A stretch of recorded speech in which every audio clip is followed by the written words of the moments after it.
Hello and good morning everyone. I welcome you all at Eduverse News Analysis. Today is 25 July 2023 and we are going to discuss important news and articles from The Hindu newspaper. So let's see what important news we got today to discuss. So before starting the video, for PDF join Telegram channel Eduverse News Analysis. Link आपको description box में provided है. Make sure video को last तक देखें so that सारी important news आपकी यहाँ पर कवर हो. तो चलिए स्टार्ट करते हैं और देखते हैं आज हमें क्या क्या डिस्कस करना है. Now first article is government is ready for discussion on Manipur. अब आप सभी को पता है हमारा यहाँ पर क्या चल रहा है, मॉनसून सेशन चल रहा है. ठीक है, इसी के चलते जो अपोजिशन पार्टी है वो ये कह रही है कि जो मणिपुर का एक कन्फ्लिक्ट चल रहा है वहां पर डिबेट और डिस्कशन किया जाए, पूरा फुल एक तरीके से यहाँ पर डिस्कशन यहाँ पर हो. ओके, तो आप देखेंगे government is ready for the discussion on Manipur, Shah tells parliament. तो यहाँ पर हमारी जो प्रेजेंट गवर्नमेंट है उन्होंने ये कहा कि हम यहाँ पर मणिपुर पर डिस्कशन करने के लिए स्टार्ट है. अब देखिए ये इसमें इतना ज्यादा कुछ भी आपको उलझने की जरूरत नहीं. आप फिर से एक बार यहाँ पर रिवाइज कर सकते हैं मणिपुर का कन्फ्लिक्ट क्या है, इसके बारे में इशू जान लेते हैं. कंटेक्स्ट क्या है हमारा, ये जो इशू है आपका यहाँ पे फेब और मार्च से स्टार्ट हो रहा है, स्पेशली ये फेब से ही स्टार्ट होता है. इसमें जो आपकी मणिपुर की दो ट्राइबल कम्युनिटीज हैं, कुकी ट्राइब्स एंड यहाँ पर जो मीती ट्राइब्स है, इनके बीच में क्या चल रहा है, कन्फ्लिक्ट चल रहा है. क्या हो रहा है यहाँ पे, जो मीती ट्राइब्स की पीपल है वो डिमांड कर रहे हैं कि उन्हें यहाँ पर SC स्टेटस प्रोवाइड किया जाए. इवन वहां का जो हाई कोर्ट है उन्होंने भी कहा कि हाँ इस चीज पर हमें क्या करना चाहिए, कंसिडर करना चाहिए. बट कुकी ट्राइब की पीपल ने ये कहा, मतलब कम्युनिटी के लोगों ने ये कहा कि मीती पीपल जो ऑलरेडी क्या है, इनका जो लेजिस्लेटिव असेंबली है वहां पर इनका बहुत अच्छा रिप्रेजेंटेशन है. जो मेन यहाँ पे जोग्राफिकल एरियाज है वहां पर भी ये इसको क्या करते हैं, मतलब कि एक्वायर करके रखते हैं. और अगर इन्हें SC स्टेटस प्रोवाइड कर दिया जाता है तो इनके साथ एक तरीके से क्या होगा, रिसोर्सेज का क्रंच होगा और जो यहाँ पे बेनिफिट्स मिलने चाहिए वो बेनिफिट्स नहीं मिलेंगे. रिसोर्सेज को क्या करना होगा, यहाँ पर शेयर करना पड़ेगा. इसी के चलते कुकी ट्राइब्स की पीपल ने यहाँ पे प्रोटेस्ट कर दिया और तब से लेकर ये पूरा यहाँ पर क्या चल रहा है, अभी तक आप जो देख रहे हैं जुलाई आ चुका है और ये कन्फ्लिक्ट जो है अभी भी यहाँ पर लगातार जारी है. ओके, नेक्स्ट बढ़ते हैं. अब हम आगे बढ़ने से पहले हम डिस्कस करेंगे हमारा कल का क्वेश्चन. हमारा कल का क्वेश्चन ये था, the vegetation of savanna consist of grassland with scattered small tree. यहाँ पर हम सवाना ग्रासलैंड वेजिटेशन की बात कर रहे हैं. ये मेनली आपका ग्रासलैंड होता है. ओके, इसमें आपके छोटे छोटे ट्रीज होते हैं. ग्रासलैंड एरिया है, यहाँ पे आपके छोटे छोटे ट्रीज होते हैं. The forest development in such area is generally capped in check by one or more or a combination of some condition. यहाँ का जो फॉरेस्ट डेवलपमेंट है ना, जो मतलब सारी चीजों की देखभाल करता है, वहां का पूरा देखता है, तो वो किन किन चीजों को, आपके पास यहाँ पर कुछ कंडीशंस दी गई हैं. तो ये हमें इसमें ये बताना है इस क्वेश्चन में कि in such areas is generally kept in check by one or more or combination of some conditions. यहाँ पर जो फॉरेस्ट डेवलपमेंट डिपार्टमेंट है आपका वो किन किन एरिया पर चेक रखता है या फिर 2 या 3 जो कंडीशन है उनको कंबाइन करके वहां पर चेक किया जाता है. तो आपको ये बताना है आपके पास कंडीशन क्या क्या थी, burrowing animals and termites, fire, grazing, herbivorous, seasonal rainfall and soil properties. तो इसमें से कौन कौन सी कंडीशन है जिस पर यहाँ पर जो फॉरेस्ट डेवलपमेंट डिपार्टमेंट है, मतलब वहां का जो चेक्स रखता है, या फिर इन दोनों कुछ जो पॉइंट्स है उनको यहाँ पर जो कंडीशंस हैं उन्हें कंबाइन करके क्या किया जाता है, उन पर चेक किया जाता है. तो इसमें से आपका राइट ऑप्शन क्या होगा, आप लोग कमेंट सेक्शन में बताएंगे. पहले तो अगर जिन लोगों ने यहाँ पे इसका आंसर नहीं दिया है तो वो लोग सबसे पहले इस क्वेश्चन का आंसर कमेंट सेक्शन में करेंगे. अब देखिए इसमें अगर हम बात करते हैं, सबसे पहला जो हमारा ऑप्शन आ जाता है ये वाली जो कंडीशन है आपकी, बोरोइंग एनिमल्स एंड टर्माइट्स. अगर आप इसमें देखिए तो आपको इसमें क्या समझ में आता है, आप इस चीज को पढ़ रहे हैं, इस कंडीशन को पढ़ रहे हैं, तो क्या यहाँ पर फॉरेस्ट डेवलपमेंट जो आपका डिपार्टमेंट है उसको चेक्स रखने की जरूरत है. जनरली क्या इन चीजों पर चेक्स रखेंगे, तो देखिए अगर हम इसकी बात करते हैं, मेनली यहाँ का जो इंटेंसिटी है बोरोइंग एनिमल्स और टर्माइट्स की, ये यहाँ पर ग्रेजिंग पर डिपेंड नहीं है ना. एनिमल्स जो है ये मेनली क्या होते हैं, टर्माइट्स क्या होते हैं आपके, आप इसके बारे में देखेंगे. These animals create tunnels and burrows in the soil which can prevent the growth of trees by disturbing their root system. ये एक्चुअली क्या करता है, ये जो आपका सॉइल होता है वहां पर टनल्स बनाते हैं, ऐसे इस तरीके से ये टनल्स बनाते हैं और ये सॉइल क्या कर सकते हैं, जो रूट्स होते हैं ट्रीज की, उनकी सॉइल रूट्स को यहाँ पे डिस्टर्ब कर सकते हैं, रूट सिस्टम को, और उनकी जो ट्रीज की ग्रोथ है उसको भी प्रिवेंट कर सकते हैं. तो पहला कंडीशन ये आ जाता है. तो क्या ये सही होगा, आपको क्या लगता है, क्या ये कंडीशन सही होगी, इस पर चेक्स रखने की जरूरत है?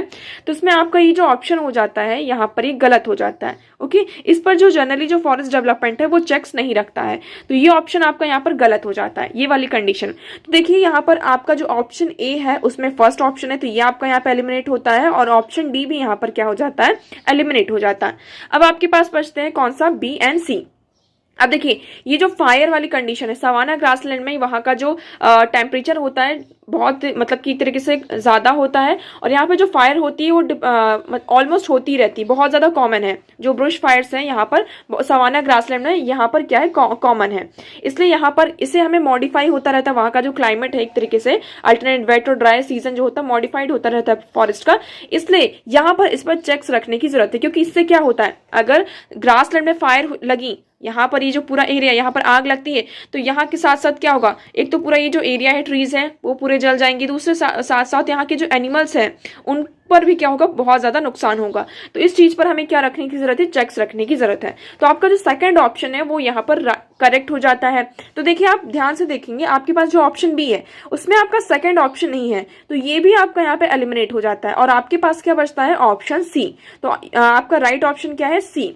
तो यहाँ पर देखेंगे फायर ग्रेजिंग हार्बीवोरस, इस पर भी जो आपका फॉरेस्ट डेवलपमेंट होता है वो चेक्स रखता है। इसको यहाँ पर या तो कंबाइन या फिर इसमें अलग से चेक्स रखा जाता है, क्योंकि ज्यादा ग्रेजिंग से भी क्या होता है, आपकी जो सॉइल की प्रॉपर्टी है वो भी डिस्टर्ब हो जाती है। सीजनल रेनफॉल की बात करते हैं, यहाँ पर क्या होती है, आपकी सीजनल रेनफॉल होती है। मतलब एक तरीके से आप देखेंगे जो वेट एरिया होता है, इसमें जो वेट एरिया को हम डिवाइड करते हैं वो सीजनल रेनफॉल के बेसिस पर करते हैं। इसलिए हमें यहाँ पर जो एरिया है उस पर यहाँ पर चेक्स रखने पड़ते हैं।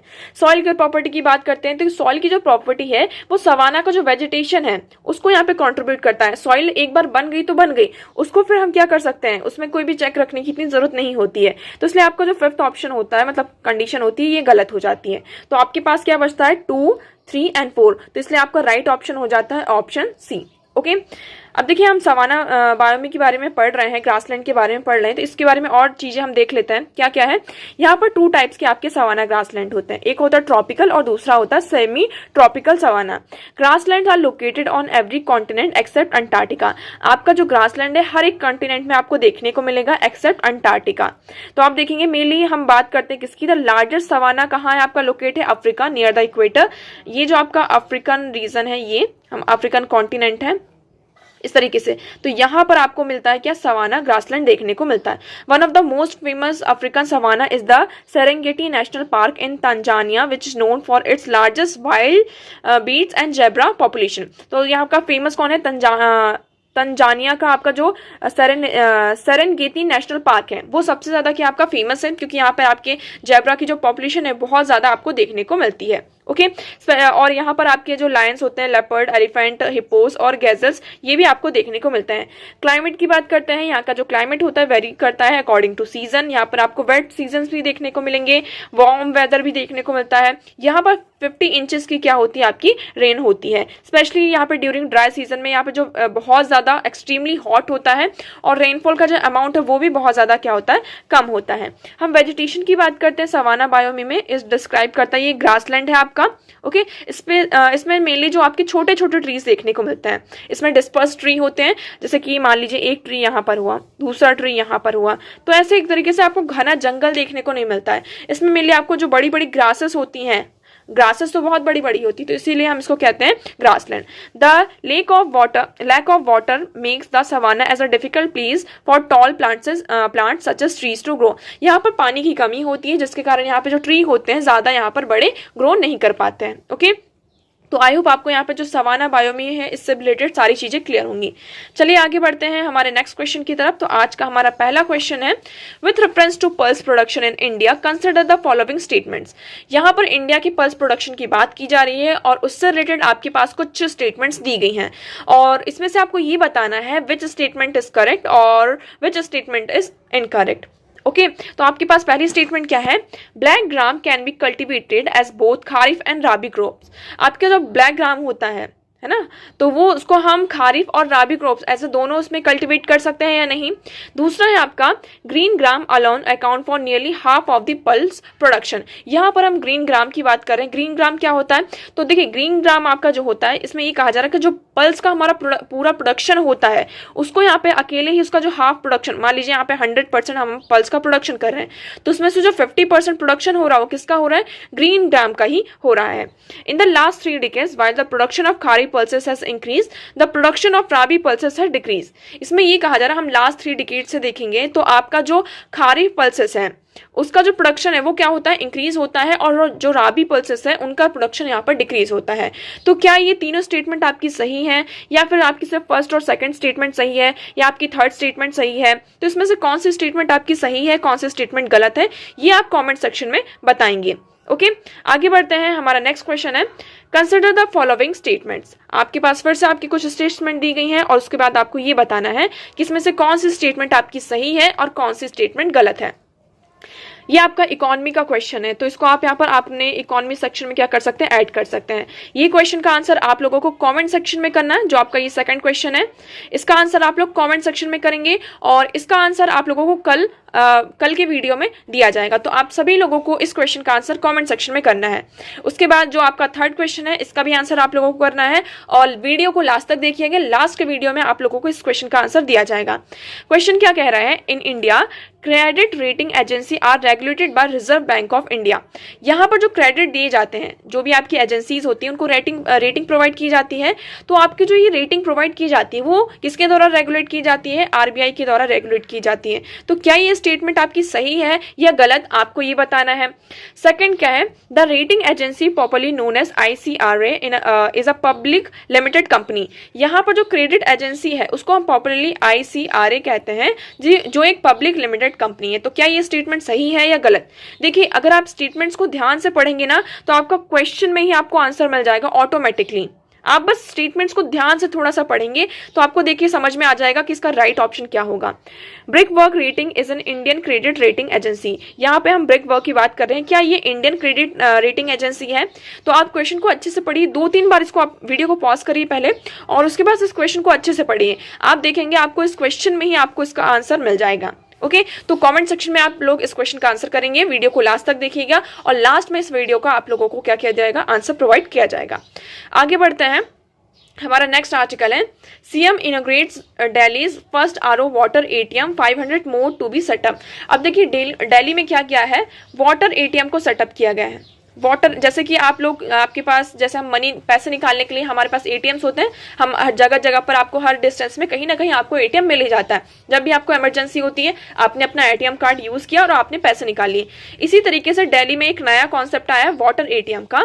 तो इस ATM में एक्चुअली क्या है कि वहाँ का जो दिल्ली जल बोर्ड है उसके द्वारा एक वाटर ATM कार्ड आपको इशू किया जाएगा, है ना। वहां से क्या किया जाएगा, एक ATM कार्ड इशू किया जाएगा और 20 लीटर तक जो और इस तरीके की जो RO के वाटर ATM है इसको इंस्टॉल किया जाएगा, सेटअप किया जाएगा। अभी यहाँ पे कुछ ही ATMs को यहाँ पे सेटअप किया गया है। अब ये उनका टारगेट है कि हम 500 ATMs को क्या कर सकेंगे, सेटअप कर सकेंगे। अब इसके पीछे रीजन क्यों है, ऐसा क्यों किया जा रहा है, तो इसका पीछे मेन रीजन है, इसमें से आप 20 लीटर का जो क्लीन वाटर है इसको यहाँ पर एक्सेस कर सकते हैं। ओके, 20 लीटर क्लीन वाटर आप एक्सेस कर सकते हैं।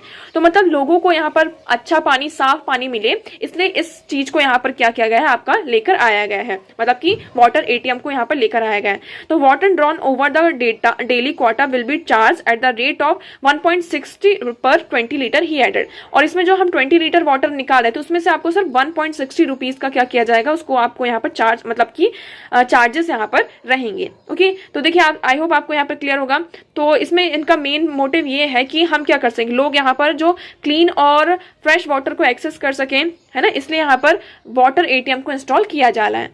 नेक्स्ट हम बात करते हैं, नेक्स्ट है आपका ISRO to launch PSLV C56 carrying Singapore new imaging satellite. तो यहाँ पर क्या हो रहा है कि इसरो का एक जो PSLV है, ये PSLV क्या है, आपकी PSLV हमने देखा होगा, GSLV देखा होगा। ओके, यहाँ पे हमने अभी LVM देखा था जिससे हमारा चंद्रयान जो 3 है, चंद्रयान 3 वो लॉन्च हुआ था। यहाँ पर हम अभी SSLV देख रहे हैं, SLV हम बात करते हैं। तो ये सारे क्या हैं, ये सारी चीजें क्या है, आपकी लॉन्च व्हीकल्स हैं। लॉन्च व्हीकल्स मतलब जैसे कि फॉर एग्जांपल, अगर हमें एक प्लेस से A प्लेस से हमें B प्लेस पर जाना है और रोड है ये 1 किलोमीटर का रास्ता, तो हम किसका यूज करते हैं, या तो हम बाइक का यूज करते हैं, ओके, या फिर हमने कार का यूज किया। तो हम इसके थ्रू जा रहे हैं, हमें यहाँ से यहाँ तक ट्रेवल करना है, हमें जाना है, ये पर्सन जा रहा है और हम किसके थ्रू जा रहे हैं, बाइक और कार के थ्रू जा रहे हैं। तो ये क्या हो गए, हमारे व्हीकल्स हो गए। इसी तरीके से जो सैटेलाइट्स है, एक तरीके से उसको एक प्लेस से हमें क्या करना है, जो हमारा ऑर्बिट है, अर्थ का ऑर्बिट है वहां पर उसे क्या करना है, प्लेस करना है। तो उसको कौन लेकर जाएगा, पहुंचाएगा कौन वहां तक,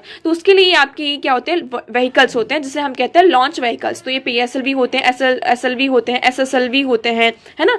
तो ये अकॉर्डिंग टू द मतलब वेट ऑफ द मतलब जितना सैटेलाइट का वेट होता है उसके अकॉर्डिंग ये जो सैटेलाइट्स होते हैं आपके उनको मतलब कि जो व्हीकल्स होते हैं उनको यहाँ पर डिजाइन किया जाता है। अब इंडिया यहाँ पे SSLV भी क्या कर रहा है, डिजाइन कर रहा है, जैसे कि आपकी जो स्मॉल सैटेलाइट्स हैं, है ना, जो कम लाइट वेट सैटेलाइट्स है, तो उनको लॉन्च करने के लिए SSLV यहाँ पर होता है। आप यहाँ पर इस पिक्चर में देखेंगे तो आपको समझ में आएगा।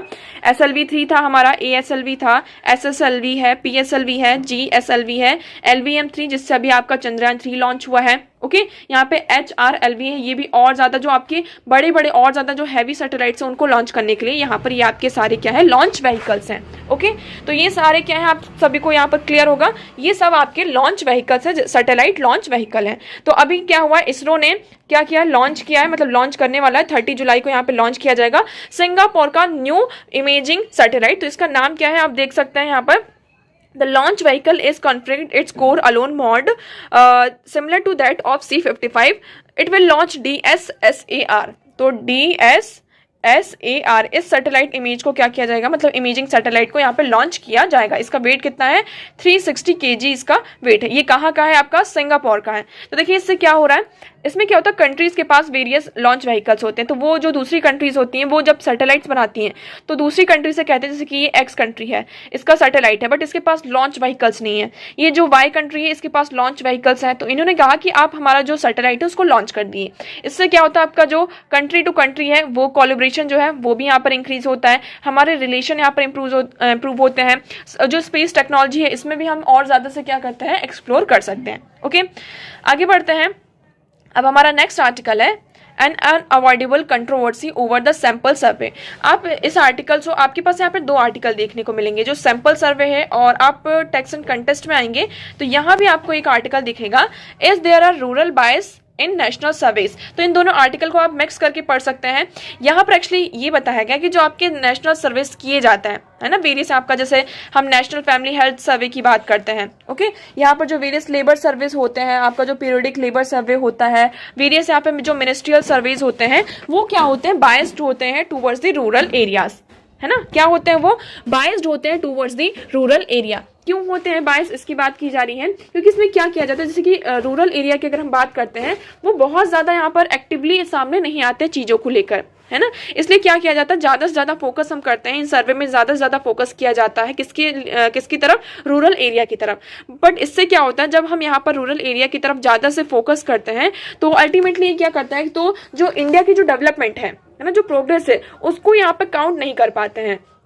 तो जो एरिया हमारा मतलब कि जो हमारा डेटा निकल कर आता है बहुत ज्यादा क्या होता है, हमारा सेंसिटिव होता है जो डेटा निकल, क्योंकि उसने किस पे ज्यादा फोकस किया, रूरल एरिया पर निकला। और रूरल एरिया क्या होता है आपके, मतलब रूरल एरिया में कहीं ना कहीं रिसोर्सेज का क्रंच है, तो वो जो डेटा निकल कर आता है बहुत ज्यादा सेंसिटिव होता है। ओके, और यहाँ पर इससे क्या होता है, जो इंडिया की एक प्रोग्रेस होती है, जो डेवलपमेंट होती है, जो आपकी मतलब मेन प्रोग्रेस होती है, जो हमने अर्बन एरिया में मतलब आपको दिखाई देती है, उसको हम काउंट नहीं कर पाते हैं। तो इससे एक तरीके से क्या शो करता है कि इंडिया एज उसका जो डेवलपमेंट है उसका अंडर एस्टिमेट कर देता है, इंडिया का जो डेवलपमेंट है उसको अंडर एस्टिमेट करता है। तो इस आर्टिकल में बस यही कहा जा रहा है। तो उसमें बस आप ये कर सकते हैं, देखिए जो हम नेशनल सर्विस की बात करते हैं इसको यहाँ पे कहा कि ये हमारे लिए इतना ज्यादा इंपॉर्टेंट क्यों है। तो national level data is a key resources for the research, policy making and development planning. तो यहाँ पर हम नेशनल लेवल जो आपका क्या होता है, सर्वे होता है, वो आपका जो रिसर्च होता है, पॉलिसी मेकिंग होती है, डेवलपमेंट प्लानिंग होती है, तो इसके लिए बहुत ही इंपॉर्टेंट रोल प्ले करता है। यहाँ पर सेंसस की बात की जा रही है, तो सेंसस क्या होता है आपका हर 10 साल में होता है, जैसे कि 1991 में हुआ, उसके बाद हम बात करेंगे 2001 में होगा, 2011 में होता है, 2021 में होने वाला था, बट इसको अभी क्या किया, ड्यू टू कोविड ये अभी क्या हो रहा है, आगे बढ़ता जा रहा है। ठीक है, तो अभी हमारा जो आने वाला नेशनल सर्वे मतलब सेंसस है वो यहाँ पर कंडक्ट नहीं किया गया है। तो सेंसस क्या होता है आपका हर 10 साल में होता है, बट ये जो सर्वे किए जाते हैं आपके अर्ली बेसिस पे किए जाते हैं, एनुअली किए जाते हैं। इससे क्या होता है आपका हर साल का एक तरीके से डेटा होता है होता है। हम नेशनल फैमिली हेल्थ सर्वे की बात करते हैं तो इसमें जैसे कि एनीमिक जो लेडीज है उनका डेटा क्या है, हम यहाँ पे जो आपके डायबिटिक्स पेशेंट्स हैं उनका डेटा क्या है, हमने कल ही आर्टिकल एक डिस्कस किया था टीबी से रिलेटेड, ट्यूबरकुलोसिस से रिलेटेड। तो यहाँ पर जो पूरा डेटा है वो आपके सामने निकल कर आता है। जब हमारे पास एक एक्यूरेट डेटा होता है उसी बेसिस पर हम क्या करते हैं, पॉलिसी मेकिंग करते हैं। क्या करते हैं हम यहाँ पे, पॉलिसी मेकिंग हमारी यहाँ पर होती है। ठीक है, हम यहाँ पे डिसीजन ले सकते हैं, हम यहाँ पे जो वेलफेयर प्रोग्राम्स हैं उनको लेकर आते हैं। तो इसलिए हमारे लिए जो डेटा होता है बहुत ही ज़्यादा इंपॉर्टेंट होता है। अब देखिए इसी के चलते यहाँ पे थोड़ी कंट्रोवर्सी चल रही थी, आप देखेंगे कि this happened in the backdrop of article by doctor Sharmika Ravi and doctor Bibek Debroy arguing that the uses of outdated survey methodology by the national survey have systematically underestimated India's development. तो यहाँ पर क्या है, डॉक्टर शर्मिका रवि इनके द्वारा एक आर्टिकल लिखा गया था जिसके कारण यहाँ पर ये बताया गया कि जो हमारा नेशनल सर्वे का डेटा होता है वो रूरल एरिया की तरफ बहुत ज्यादा बाइस्ड होता है, जो क्या करता है एक तरीके से इंडिया के जो डेवलपमेंट है उसको अंडर एस्टिमेट करता है। इसी के चलते आपने अभी देखा होगा हाल ही फिलहाल में हमारी गवर्नमेंट ने क्या किया है, जो नेशनल स्टैटिकल हमारा एनएसओ की जो मेथोडोलॉजी है उस पर यहाँ पे क्वेश्चन उठाया है, और इंडिया में हमने यहाँ पे स्टैटिकल कमिटी ऑन जो आपने क्या किया है, एक नई कमिटी बना दी है डेटा को रिवाइज करने की, कि इसमें क्या होगा, जो भी डिफरेंसेस होंगे, जो एक तरीके से जो नेशनल हमारा जो एनएसए है उसके जो मैंडेट्स हैं, जो उसके पैरामीटर्स हैं, अगर उसमें कोई प्रॉब्लम आती है ना, अगर कोई इसमें लूप होल होता है तो उसको क्या किया जाएगा, मैनेज किया जाएगा किसके द्वारा, जो हमने अभी न्यू कमिटी बनाई है स्टैंडिंग कमिटी ऑन स्टैटिक्स के ऊपर। तो ये जो हमारी जो न्यू कमिटी है स्टैंडिंग कमिटी ऑन स्टैटिक्स, वो क्या करेगा, पूरा यहाँ पे एनालाइज करेगा डेटा को, यहाँ पर फिर से दोबारा जो आपका एनएसओ का डेटा निकल कर आएगा उसको फिर से क्या किया जाएगा, एनालाइज किया जाएगा, यहाँ पर जो डेटा में गैप है उसको फिल किया जाएगा। तो इसलिए यहाँ पर इस कमेटी को बनाया गया है। तो अब देखिए इसमें बस एक्चुअली इस आर्टिकल में अगर आप इतना ज़्यादा आपको इंडल्ज होने की जरूरत नहीं है, बट ये आर्टिकल 2 जगह है इसलिए आपको उसको पढ़ने की इसमें बहुत ज़्यादा जरूरत हो जाती है। तो इसमें ये कहा जा रहा है कि हमें क्या करना चाहिए, थोड़ा इंप्रूवमेंट की जरूरत है। Sample design and the data quality are 2 different component of a survey. यहाँ पर सैंपल डिजाइन और डेटा की जो क्वालिटी है, सैंपल तो हमने डिजाइन कर लिया कि ठीक है हमें हमारा सैंपल इस तरीके से है, हमें इसमें ये सारी चीजों को पूछना है, ये 4 चीजें हैं, बट उसके बाद जो डेटा निकल कर आ रहा है उस डेटा में कितनी क्वालिटी है ना, वो दोनों क्या है हमारे लिए अलग अलग चीजें हैं। तो क्योंकि जो डेटा सामने निकल कर आता है उसी के बेसिस पर क्या होती है, हमारी प्लानिंग्स होती हैं, इसलिए जो डेटा होता है बहुत ही ज्यादा इंपॉर्टेंट हमारे लिए होता है। Finally, while there is always scope for the improvement of the survey results, criticizing all large-scale official survey on the ground basis that they do not capture improvement adequately is akin to throwing the baby out of the bath water. तो इसमें एक तरीके से ये कहा जा रहा है अगर हम अभी हमारा जो सर्वे रिजल्ट है इसमें इंप्रूवमेंट नहीं करते हैं तो अल्टीमेटली किस पर रिजल्ट करेगा, मतलब कि किस पर इंपैक्ट करेगा, हमारी पॉलिसी मेकिंग पर ये इंपैक्ट करेगा। और पॉलिसी मेकिंग पर आपका जो इंपैक्ट होता है तो डायरेक्टली इनडायरेक्टली क्या हो रहा है, हमारा जो एक तरीके से इकोनॉमिक ग्रोथ है उसको ये क्या करेगा, हिंडर कर सकता है, उसके यहाँ पर आपके लिए खतरा बन सकता है। ओके, तो आई होप आपको ये आर्टिकल यहाँ पे क्लियर होगा। नेक्स्ट आर्टिकल की बात करते हैं, स्टिल इनकम्प्लीट। अब आप सभी को पता है इंडियन प्राइम मिनिस्टर और श्रीलंका के जो प्रेसिडेंट थे उनकी यहाँ पर मीटिंग हुई है। ओके, और इस मीटिंग पर 5 एरियाज पर कॉपरेशन हुआ है। आप देखेंगे मेनली यहाँ पर हमने बात करी कि जो आपके 5 एरियाज है वहाँ पे कॉपरेशन हुआ है। किस किस पर चीज़ों पर बात की गई, हमने यहाँ पे मैरीटाइम सिक्योरिटी की पर बात की है ना, यहाँ पर किस पे बात करी है, जो हमें क्या करना है, हमारी जो कनेक्टिविटी है इसे इंश्योर करना है। कैटलिस्ट प्रॉस्पेरिटी की बात की गई है, हमारा जो इकोनॉमिक पार्टनरशिप विजन है इस पर बात की गई है। एनर्जी कॉपरेशन पर बात की है, पीपल टू पीपल इनिशिएटिव की बात की गई, मैरीटाइम, एयर, एनर्जी, ट्रेड, इन सारी चीज़ों पर बात की गई। बट यहाँ पर कहीं भी जो तमिल वाला क्वेश्चन है, तमिल वाला जो क्वेश्चन है आपका, जो 13th अमेंडमेंट है उसके बारे में यहाँ पर बातचीत नहीं की गई है। ओके, तो यही एक तरीके से श्रीलंका के बीच में हमारा मेन कन्फ्लिक्ट का एरिया, इशू का थोड़ा सा यहाँ पर एरिया बना रहता है। अब तमिल क्या है, तमिल हमारे लिए इंपॉर्टेंट क्यों होता है, क्योंकि ये बहुत ही इंपॉर्टेंट कम्युनिटी है हमारे इंडिया की। अब यहाँ पर श्रीलंका में क्या होता है, सिंघलीज और तमिल के बीच में थोड़ा सा डिस्प्यूट होता है, थोड़ा सा क्या आपका बहुत बड़ा डिस्प्यूट होता है, जिसके कारण हमें आपका श्रीलंका में क्या सिविल वॉर तक यहाँ पर फेस करना पड़ता है। क्यों करना पड़ता है, क्योंकि सिंघलीज यहाँ पर जो तमिल्स को जो एक राइट्स हैं, जो लोग वहाँ रह रहे हैं तमिल स्पीकिंग पीपल, तो उनको उनकी जो राइट्स है वो यहाँ पर पूरे तरीके से नहीं मिल रहे हैं। तो यहाँ पर बोन ऑफ कंटेंशन एक तरीके से क्या बना हुआ है, इसी के चलते यहाँ पे जो फिशिंग वाला आपका जो इशू आ जाता है ना, जो आपका फिशिंग वाला इशू आता है, ये भी एक प्रॉब्लम आपका बना हुआ है। तो हमें बस यही देखना है कि अभी भी हमारे श्रीलंका और हम बात करें किसकी, इंडिया की, तो ये तमिल इशू के कारण हमारे जो बायलैटरल नेगोशिएशंस हैं उसमें क्या हो रही, थोड़ी सी हमें प्रॉब्लम होती हुई नजर आ रही है। आगे बढ़ते हैं, हमारा नेक्स्ट क्वेश्चन, हमारा आर्टिकल है ASEAN are persistent with dialogue on a trodden path. अब देखिए यहाँ पर क्या हो रहा है, जैसे कि आपकी G20 की मीटिंग हो रही है उसी तरीके से यहाँ पे आसियान की भी एक मीटिंग हो रही है। आसियान क्या है आपका, आप इस एरिया में देखेंगे आशियानी ग्रुपिंग है यहाँ पे 10 नेशन की, इसमें Laos, Myanmar, Thailand, Singapore, Vietnam, Cambodia, Malaysia, Brunei, Philippines and Indonesia, ये आपके यहाँ पे 10 नेशंस आते हैं। ठीक है, तो ये एक तरीके से हम बात करते हैं एशिया पैसिफिक जो आपका पोस्ट कॉलोनियल स्टेट्स थी, वहां पर इनका जो हम बात करते हैं क्या, ये association of South East Asia nation is a regional organisation which was established to promote political social stability and rising tension among the Asia Pacific post colonial states. तो यहाँ पर जो आपका एशिया पैसिफिक, ये हम बात करते हैं एशिया की नॉर्थ ईस्ट की बात करते हैं, तो ये आपकी कंट्रीज है, आपकी टोटल यहाँ पे 10 कंट्रीज है। यहाँ पर हम बात कर रहे हैं किसकी, इनका जो विजन है क्या है, one vision, one identity and one community. इनका मेन ऑब्जेक्टिव ये है कि हमें पॉलिटिकल और सोशल स्टेबिलिटी इस रीजन में चाहिए। अब अभी यहाँ पर क्या होने वाली है, सितंबर में भी आसियान की मीटिंग होने वाली है, बट उससे पहले यहाँ पर जो फॉरेन मिनिस्टर की 56 यहाँ पर फॉरेन मिनिस्ट्रियल मीटिंग हुई है। इस मीटिंग में आप देखेंगे जैसे कि हमारे जो प्राइम मिनिस्टर नरेंद्र मोदी जी हैं वो फ्रांस की विजिट में गए हुए थे, है ना, और यूएई की विजिट में गए हुए थे। इसी के चलते जो हमारे एक्सटर्नल अफेयर मिनिस्टर है वो किसकी मीटिंग में गए हुए थे, यहाँ पर आसियान की जो फॉरेन मिनिस्ट्रियल मीटिंग थी उस मीटिंग में गए हुए थे। तो इससे आप यहाँ पर पता लगा सकते हैं कि आसियान हमारे लिए कितना ज्यादा इंपॉर्टेंट हो जाता है। हमारे यहाँ पर जो एक्ट ईस्ट पॉलिसी है, एक्ट हम ईस्ट पॉलिसी है हमारा जो यहाँ पर, वो भी किसी बेस पर, इसी चीज पर बेस्ड है कि हमें जो हमारे आसियान नेशंस है वहां पर उनके साथ जो रिलेशन है उनके साथ कोलैबोरेट करना है, उन नेशन के साथ हमारे जो रिलेशंस है उसको और ज्यादा स्ट्रॉन्ग करना है।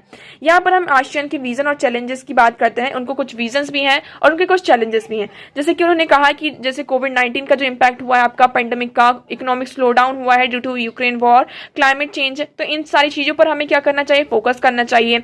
हम बात करें किसकी, एक तरीके से चाइना और यूएसए के बीच में क्या चल रहा है, आपका कोल्ड वॉर टाइप चल रहा है, एक कन्फ्रंटेशन चल ही रहा है, आप माने या ना माने बट यहाँ पर चल रहा है। बट हमारा मेन फोकस किस पर होना चाहिए कि हमें एपी सेंट्रम ऑफ ग्रोथ, हमारी जो ग्रोथ है आसियान नेशन की जो ग्रोथ है उस पर मेनली फोकस करना चाहिए। It is well cherished vision with 3 inter related dimensions. हमारा यहाँ पर विजन क्या है, creating a political community that ensure regional peace and are just. उन्होंने कहा कि हम एक पॉलिटिकल कम्युनिटी को क्या करना है, क्रिएट करना है जिससे कि हम रीजनल पीस और एक तरीके से जो हमारी सिक्योरिटी है उसको इंश्योर कर सके। Democratic and harmonious environment and an economic community focus on achieving a well integrated and connected regional economy with in the global economic system. हमें हमारा जो इकोनॉमिक कम्युनिटी है इसको भी उस पर मेनली फोकस करना है और एक वेल इंटीग्रेटेड और कनेक्टेड रीजनल इकोनॉमी की तरफ आगे बढ़ना है। नेक्स्ट इसमें बात की है सोशल इकोनॉमिक कम्युनिटी की, तो इसमें देखिए इनके 3 विजन क्या है, एक पॉलिटिकल कम्युनिटी, दूसरे यहाँ पे इकोनॉमिक कम्युनिटी, तीसरे यहाँ पे क्या है, सोशियो कल्चरल कम्युनिटी। तो इन 3, ये क्या है, इनके 3 विजन है कि इन 3 एरियाज पे हमें मेनली फोकस करना है और एक सस्टेनेबल डेवलपमेंट हमारे रीजन में लेकर आने हैं। ओके, अब देखिए यहाँ पर ये हो गया इनके, ये आसियान नेशन का विजन। अब हम चैलेंजेस की बात करते हैं। चैलेंजेस क्या आ रहे हैं, चैलेंजेस सबसे बड़ा चैलेंज आ रहा है आपका चाइना का। तो कुछ नेशन, ये जो 10 नेशन है टोटल, यहाँ पर कुछ नेशन इसमें से चाइना के साथ उनके अच्छे रिलेशन है, क्लोज रिलेशन है, और कुछ नेशन के यहाँ पर क्या चल रहे हैं, आपके कॉन्फ्लिक्ट चल रहे हैं। कैसे, जैसे कि क्लोज रिलेशन की बात करते हैं तो उसमें लाओस, कंबोडिया और म्यांमार, ये जो 3 नेशंस हैं इनके चाइना के साथ जो रिलेशन है, पॉलिटिकल और इकोनॉमिक रिलेशन है, बहुत ही अच्छे आपको देखने को मिलेंगे। वर्चुअली क्या है, एक दूसरे के ऊपर डिपेंडेंस है। ऑन द अदर साइड आप देखेंगे फिलीपींस बहुत ज्यादा असर्टिव है चाइना के लिए लेकर, क्यों, क्योंकि चाइना किस पर क्लेम करता है, आपका साउथ चाइना सी पर क्लेम करता है। इसलिए यहाँ पर हम देख रहे हैं जैसे कि इंडोनेशिया, मलेशिया, सिंगापुर, थाईलैंड, तो ये क्या है, एक तरीके से किसके, जो फिलीपींस हैं, तो यहाँ पर थोड़ा असर्टिव आपको नेचर दिखाई देता है चाइना के अगेंस्ट में। तो आपको यहाँ पर क्या दिखाई दे रहा होगा कि ये जो नेशंस हैं इनके बीच में ही आपको थोड़ा सा कंटेंशन दिखाई दे रहा है, यहाँ पे कुछ डिफरेंसेस दिखाई दे रहे हैं। अब ड्यू टू दैट डिफरेंसेस, मतलब कुछ जो नेशन है, हमने यहाँ पर देखा कुछ नेशन चाइना के साथ है और कुछ नेशन यहाँ पर चाइना के अगेंस्ट में, उनके साथ थोड़ा सा कॉन्फ्लिक्ट दिखाई दे रहा है। तो इन डिफरेंसेस के साथ क्या है, इनके ये लोग क्या कर पा रहे हैं, आसियान नेशन एक कलेक्टिव जो मेजर है उसको नहीं ले पा रहे हैं। ओके, और इसी के चलते यहाँ पे इंडिया का भी रोल आ जाता है। इंडिया का क्या रोल आ जाता है कि इंडिया के लिए जो आसियान नेशन है वो आसियान से बहुत ज़्यादा इंपॉर्टेंट हो जाता है। एक तरीके से जो हमारा इंडो पैसिफिक रीजन है उस पर यहाँ पे फोकस करना, हमारी जो एक्ट ईस्ट पॉलिसी है, एक्ट ईस्ट पॉलिसी है, इस पर यहाँ पर फोकस करना। ठीक है, तो इन सारी चीज़ों को देखते हुए इंडिया का रोल यहाँ पर बहुत ज़्यादा इंपॉर्टेंट हो जाता है। यहाँ पर आसियान जो है हेल्पलेसली किस पर आपका जो यूएस और चाइनीज गवर्नमेंट के बीच में एक तरीके से यहाँ पे कन्फ्लिक्ट चल रहा है, इस पर भी फोकस किया जा रहा है। हम देख रहे हैं आसियान क्या कर रहा है, स्पेशली हम बात कर रहे हैं the intensifying geopolitical tension in the region, ASEAN prefers to promote the ASEAN outlook to on the Indo Pacific. Its 4 dimension, इसके यहाँ पे 4 एरियाज पर इन्होंने आइडेंटिफाई किया है। Maritime cooperation, connectivity, UN sustainable development goals, economic cooperation. तो इन्होंने देखिए जितने भी जियोपॉलिटिकल टेंशन है, बट स्टिल इस पर वो क्या कर रहे हैं, हमें जो आसियान का आउटलुक है इंडो पैसिफिक रीजन पर, तो इन 4 एरियाज पर उन्हें क्या करना है, इस एरिया पर कॉपरेशन करके सामने आना है। ओके, तो आई होप आपको आसियान से रिलेटेड सारी चीजें क्लियर होंगी। आप एक बार और देख सकते हैं आसियान क्या क्या है, मेंबर्स कितने, Indonesia, Malaysia, Philippines, Singapore, Thailand, Brunei, Vietnam, Laos, Myanmar and Cambodia. ये कब स्टैब्लिश हुआ था, 1967 में। यहाँ पर आसियान डिक्लेरेशन बैंकॉक, आपका बैंकॉक में डिक्लेरेशन की तरह ये साइन होता है बैंकॉक। इसके founding fathers are the Indonesia, Malaysia, Philippines, Singapore and Thailand. पहले स्टार्टिंग में आपकी इसमें यहाँ पर कितनी 5 कंट्रीज थी, उसके बाद धीरे धीरे इसका जो इसका एम्बेड था उसको बढ़ाया गया। ऑब्जेक्टिव्स क्या है इसके, कि हमें इकोनॉमिक ग्रोथ करना है, social progress, cultural development for the prosperous and peaceful community of the south east Asian nation. Okay, हमें यहाँ पर रीजनल पीस, स्टेबिलिटी को अवॉइड करना है, रिस्पेक्ट करना है, जस्टिस, रूल ऑफ लॉ को यहाँ पर एडहियर करना है यूनाइटेड नेशन के चार्टर के थ्रू। यहाँ पर हमारा एक्टिव कोलैबोरेशन होगा, म्यूचुअल असिस्टेंस प्रोवाइड किया जाएगा। ओके, हम सिग्निफिकेंस की बात करते हैं तो ये 3rd लार्जेस्ट मार्केट है in the world, larger than the you and north America. तो जो आसियान है तो वर्ल्ड का क्या है, 3rd लार्जेस्ट मार्केट है यू और नॉर्थ अमेरिका के बाद। ये आपका जो ईयू है, यूरोपियन यूनियन और नॉर्थ अमेरिका, इससे भी बड़ा आपका जो मार्केट देखने को मिलता है, कहाँ मिलता है, आसियान नेशन का मिलता है। इसके it is the 6th largest economy in the world and 3rd in Asia. हम इकोनॉमी की बात करते हैं तो आसियान की इकोनॉमी एशिया में 3rd नंबर पे आती है और पूरे वर्ल्ड में 6th नंबर पर आती है। तो आप इससे यहाँ पर अंदाजा लगा सकते हैं कि आसियान हमारे लिए कितना ज्यादा यहाँ पर इंपॉर्टेंट है। यहाँ पर फ्री ट्रेड एग्रीमेंट है किसके साथ, China, Japan, south Korea, India, Australia and New Zealand के साथ। ये 4th most popular investment destination है ग्लोबली, यहाँ पर 4th मोस्ट पॉपुलर डेस्टिनेशन माना जाता है ग्लोबली। इसलिए आसियान हमारे लिए क्या हो जाता है, बहुत ही ज्यादा इंपॉर्टेंट हो जाता है। आगे बढ़ते हैं, हमारा नेक्स्ट आर्टिकल है a big step in reducing the risk of disaster. यहाँ पर देखिए डिजास्टर की हम बात कर रहे हैं कि हमें क्या करना चाहिए, हमें अब बड़े कुछ स्टेप्स लेने होंगे, तभी हम क्या कर सकते हैं, डिजास्टर से डील कर सकते हैं। आपने यहाँ पर देखा था कि बहुत, अब देख रहे हैं, कंटिन्यूसली देख रहे हैं यहाँ पर क्या हो रहा है कि मैसिव फॉरेस्ट फायर्स आपको यहाँ पर देखने को मिले ग्रीस, कनाडा में। उसके बाद आपका इंडिया में आप देखते हैं जो रिवर यमुना है, उसका जो एक हाईएस्ट पॉइंट है उसको भी उसने क्या कर दिया, ब्रीच कर दिया, जिसके कारण आपका क्या होता है, बहुत ज्यादा आपका जो इन्वेस्टमेंट होता है इंफ्रास्ट्रक्चर का यहाँ पर डैमेज होता है, लॉस होता है। तो अब हमें क्या करना चाहिए, इसी के चलते यहाँ पर हम देखेंगे हमारा जो Sendai framework for disaster risk reduction 2015 to 13 है। We are at the mid point of the Sendai framework for disaster risk reduction 2015 to 13 which is a global road map. ये क्या हमारा एक ग्लोबल रोड मैप है जिसके through हम क्या कर रहे हैं, डिजास्टर के कारण हमें डिजास्टर को क्या करना है, कम करना है, इसके जो रिस्क है, लॉसेस है, उसको भी हमें कम करना है। तो उसके लिए एक रोड मैप प्रिपेयर करा गया है जिससे हमें 2030 तक क्या करना है, जो डिजास्टर है उसको कम करना है। बट स्टिल हम अभी देख रहे हैं 2030 आपका आने वाला है, बट हम इसमें कोई सिग्निफिकेंट जो अप्रोच है उसको अपना नहीं पाए, अचीवमेंट हमारी नहीं हो पाई है। इंडिया ने एक इनिशिएटिव लिया है। इंडिया का क्या इनिशिएटिव है कि आप सभी को पता है इंडिया के पास G20 की प्रेसिडेंसी है। तो इंडिया ने यहाँ पे एक G20 में disaster risk reduction working group को स्टैब्लिश किया है। क्या डिस्टर्बिश किया है, आपसे क्वेश्चन पूछा जा सकता है, क्योंकि देखिए डिजास्टर इस साल आ ही रहा है बहुत ज्यादा। आप देख रहे हैं आपका जो नॉर्थ इंडिया है वहां पे आपको किस तरीके के डिजास्टर्स देखने को मिल रहे हैं। तो इसलिए आपसे, और इंडिया की जो प्रेसिडेंसी है G20 की किसके पास, इंडिया के पास है ना। तो यहाँ पर इंडिया ने अभी डिजास्टर को टैकल करने के लिए क्या किया है, disaster risk reduction working group को स्टैब्लिश किया है। इसमें मेनली 80% देखेंगे countries that make up G20 hold 85% of the global GDP and around 2/3 of the world population. As a human vulnerability to disaster is strongly link to economic decisions. अब जो disaster की एक तरीके से डिजास्टर को आप किससे लिंक कर सकते हैं, हमारी इकोनॉमी से। अगर डिजास्टर होता है तो क्या होता है, हमारा इंफ्रास्ट्रक्चर का डैमेज होता है, बहुत ज्यादा लॉस होता है, और अल्टीमेटली किसको इंपैक्ट करता है, हमारी इकोनॉमी में। हमारा जो सारा जो फाइनेंस होता है वो कहाँ चला जाता है, इसको कंपनसेट करने में चला जाता है। इसलिए जो आपका डिजास्टर है वो किससे यहाँ पे डायरेक्टली लिंक है, इकोनॉमिक से लिंक है। इसलिए ये कहा जा रहा है कि हमें डिजास्टर को क्या करना होगा, इसे कम करना होगा, और इसके लिए इसको टैकल करने के लिए हमें यहाँ पे नए नए स्टेप्स लेने होंगे। हम इसमें क्या कर सकते हैं, इसमें मेनली फोकस किया गया है कि हम इसमें कुछ जैसे कि अर्ली वार्निंग सिस्टम को लेकर आ सकते हैं, इसको हम इन्हेंस कर सकते हैं। जो रेजिलेंट इंफ्रास्ट्रक्चर है, जैसे कि जो डिजास्टर प्रोन एरियाज हैं तो वहाँ का इंफ्रास्ट्रक्चर कैसा हो सकता है। Financing for disaster risk reduction, यहाँ पर जो आपका डिजास्टर रिस्क रिडक्शन है उसके लिए फाइनेंसिंग को प्रोवाइड किया जा सकता है। अर्ली वार्निंग सिस्टम यहाँ पर कैसे आपका काम कर सकता है, जैसे कि अभी हमने देखा था साइक्लोन बिपरजॉय आया था, है ना। साइक्लोन बिपरजॉय के बारे में आप बात करते हैं तो हमने पहले इसको प्रेडिक्ट कर लिया था कि हाँ ये जो साइक्लोन है वो आपका अरेबियन सी में आया था। आप लोगों को आपको ये याद होगा, अरेबियन सी में। तो हमने इसका अर्लियर क्या कर लिया था, प्रोडक्शन कर लिया था अर्ली वार्निंग सिस्टम के थ्रू। इसके कारण हम देखते हैं कि अब एक भी डेथ नहीं होती है ना। हमने देखा था हमें कितनी डेथ दिखाई देती है, 0 डेथ यहाँ पर सामने दिखाई देती है। तो इसी तरीके का हम सिस्टम का यूज करके टेक्नोलॉजी का हम हमारी टेक्नोलॉजी को इन्हेंस करके क्या कर सकते हैं, अर्ली वार्निंग सिस्टम को इन्हेंस कर सकते हैं, जिससे कि हम क्या देखेंगे कि आपका जो डिजास्टर के कारण जो जान मान की ह्यूमन रिसोर्स का लॉस होता है उसको हम प्रिडिक्ट कर सकते हैं और उसको हम बचा सकते हैं। ओके, नेक्स्ट इसमें किसकी बात की जा रही है कि फाइनेंसिंग की। तो फाइनेंसिंग में ये कहा जा रहा है कि that is why India launch the UN 2019 the coalition for the disaster resilient infrastructure to spur policy development and capacity support for disaster resilient infrastructure. यहाँ पर हम डिजास्टर रेजिलेंट इंफ्रास्ट्रक्चर बना सकते हैं, जैसे कि आपका जो फ्लड एरिया है, जहाँ पर फ्लड प्रोन एरियाज, हमें पता है यहाँ पे फ्रिक्वेंट फ्लड आते ही हैं, तो उस एरिया में हम किस तरीके का इंफ्रास्ट्रक्चर बना सकते हैं। जो आपका अर्थक्वेक प्रोन एरिया होते हैं तो वहां पर कैसा आपका इंफ्रास्ट्रक्चर, घर कैसे होने चाहिए, वहां की अर्बन प्लानिंग कैसी होनी चाहिए, तो इन सारी चीजों को देखा जा सकता है। नेक्स्ट इसमें बात की जा रही है किसकी, कि हमें यहाँ पे जो फाइनेंसिंग डिजास्टर रिस्क है इसको भी रिड्यूस करने की जरूरत है।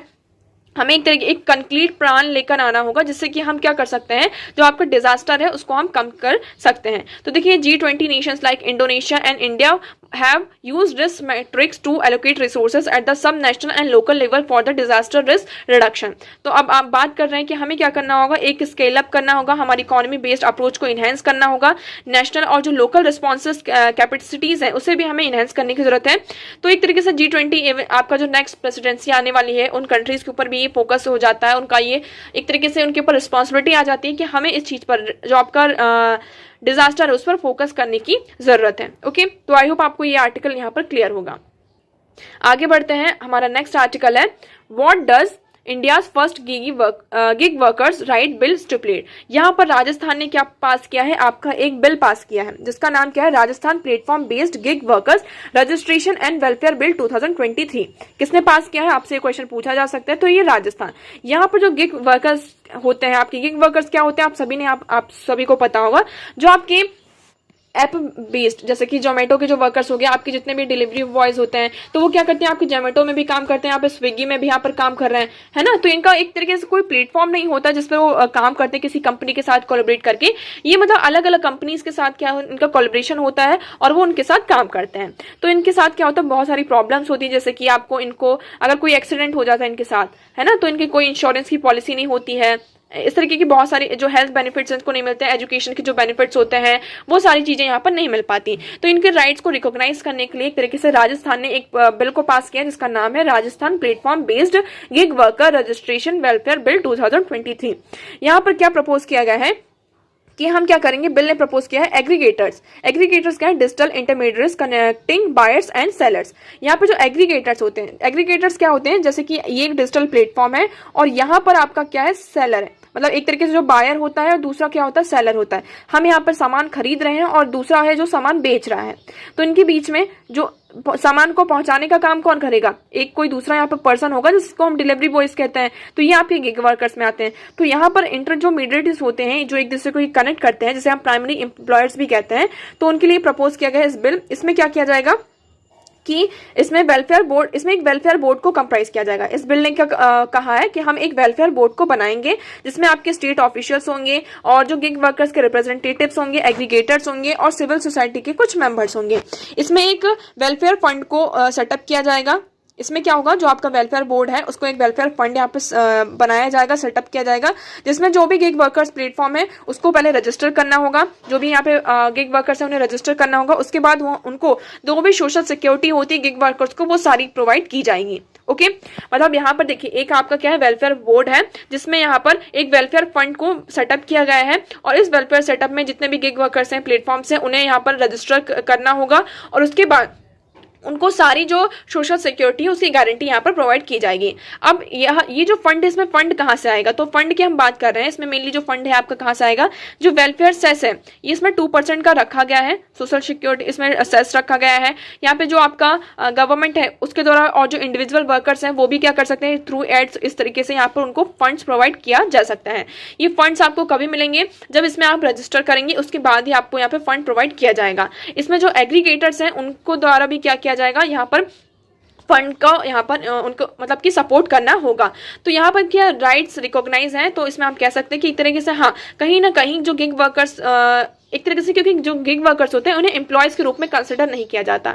अगर आप किसी कंपनी में काम करते हैं तो कंपनी के द्वारा यहाँ पे बहुत सारे आपको इंसेंटिव दिए जाते हैं, हेल्थ इंश्योरेंस प्रोवाइड किया जाता है, बहुत सारी चीजें प्रोवाइड की जाती हैं। बट जो आपके गिग वर्कर्स होते हैं वो एम्प्लॉय की कैटेगरी में नहीं आते हैं, जिसके कारण वो जो आपकी सोशल सिक्योरिटी है वो उन्हें प्रोवाइड नहीं किया जाता। तो इसके थ्रू हम क्या कर सकते हैं, उनके राइट्स को रिकॉग्नाइज किया जा सकता है। यहाँ पे जो गिग वर्कर्स के ग्रीवेंसेस हैं उन्हें भी रिड्रेसल सुना जाएगा और उन्हें रिड्रेसल करने की बात की जा रही है। यहाँ पे एक अपीलेट अथॉरिटी होगी जो 19 डेज के अंदर जो आपके गिग वर्कर्स हैं उनका जो ग्रीवेंसेस है उसको रिड्रेस करेगी। ओके, तो आई होप आपको इस बिल के बारे में अब सारी चीजें क्लियर होंगी। तो आर्टिकल्स आज इतने ही थे, आई होप आपको सारी चीजें क्लियर होंगी। हाँ, एक और छोटा सा आर्टिकल इसमें ये है कि kharif sowing turns around to rise 1.2% amid excess rain. यहाँ पर आपकी रेनफॉल बहुत ज्यादा हो रही है, इसी के चलते जो आपकी खारिफ क्रॉप है उसमें हमें थोड़ा सा बढ़ावा देखने को मिला है। तो आप देखेंगे जो हमारा लास्ट ईयर 2% डेफिसिट था उसको यहाँ पे फिलअप किया, हमारा 1.2% यहाँ पे ऑल लेवल क्या हुआ है, इंक्रीज होते हुए नजर आया है। आप देखेंगे July 2.7% higher than the year. Sown area for pulses increase over the same period. यहाँ पर जो पल्सेस का मतलब पल्सेस को जो हम बोते हैं है ना, तो वो भी हमें क्या दिखाई दिया, उसमें भी हमें इंक्रीज दिखाई दिया है। ओके, तो यहाँ पर आपका क्या है, ड्यू टू एक्सेस रेनफॉल आपका क्या हुआ है, खारिफ जो है उसमें हमें राइज देखने को मिलता है। अब चलिए बढ़ते हैं हमारे क्वेश्चन की तरफ। तो आज का हमारा क्वेश्चन था, आप क्वेश्चन को देखेंगे, ये है हमारा question. Okay, consider the following statement. अब देखिए आप पहली स्टेटमेंट को पढ़िए। पहली स्टेटमेंट आपकी कहती है कि in India credit rating agency are regulated by Reserve Bank of India.